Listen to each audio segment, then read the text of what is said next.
তো এই দেখুন, এটা হলো আমার সুন্দর একটা কাঁঠাল গাছ। কাঁঠাল ধরছে দেখুন। তো এখান থেকে একটা কাঁঠাল আমি পেড়ে নিয়েছি, দেখে তারা রান্না করছি। তো এটা এই বছর প্রথম ধরেছে এই গাছটাতে।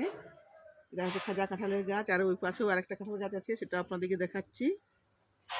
দেখুন এখানেও ধরেছে অনেকগুলো কাঁঠাল এই গাছটাতে। এই গাছের কাঁঠালটা কিন্তু মিষ্টি, ঘিয়া কাঁঠাল। এটা কাঁচা মানে চড়েই খেয়ে ভাবছি শেষ করে নেব, আর ওই গাছেরটা পাকাবো। কড়াই বসিয়ে দিয়েছি, তেল গরম হচ্ছে, এতে ফোড়নে দিচ্ছি লবঙ্গ, এলাচ, দারচিনি আর একটা তেজপাতা।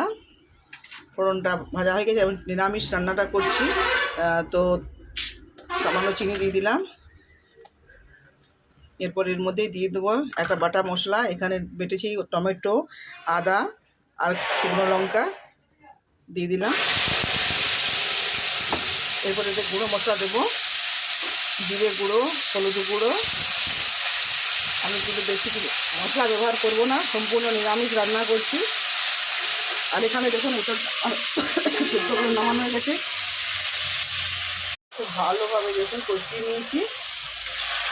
এখন এর মধ্যে দিয়ে দিচ্ছি আমি সেদ্ধ করে রাখা এঁচোড় আর আলু। ভালো করে কষিয়ে নেব। সেদ্ধ করার সময় লবণ দিয়ে দিয়েছি, প্রয়োজন মধ্যে লবণটা দেবো। কালার কি সুন্দর আসছে দেখুন, অসাধারণ লাগে নিরামিষ এই এঁচোড়ের রেসিপি।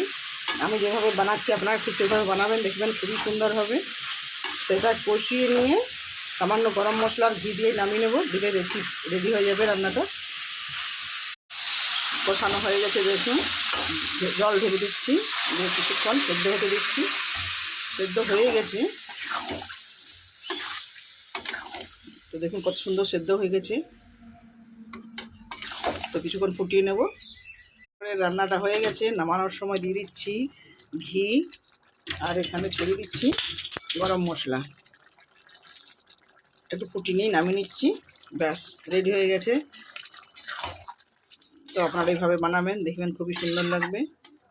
আর আপনার যদি এই রেসিপি ভালো লেগে থাকে আপনাদের, তো আপনারা অবশ্যই আমাকে লাইক, কমেন্ট, শেয়ার করবেন, আমার পাশে থাকবেন। সবাই ভালো থাকুন, সুস্থ থাকুন, সাবধানে থাকুন।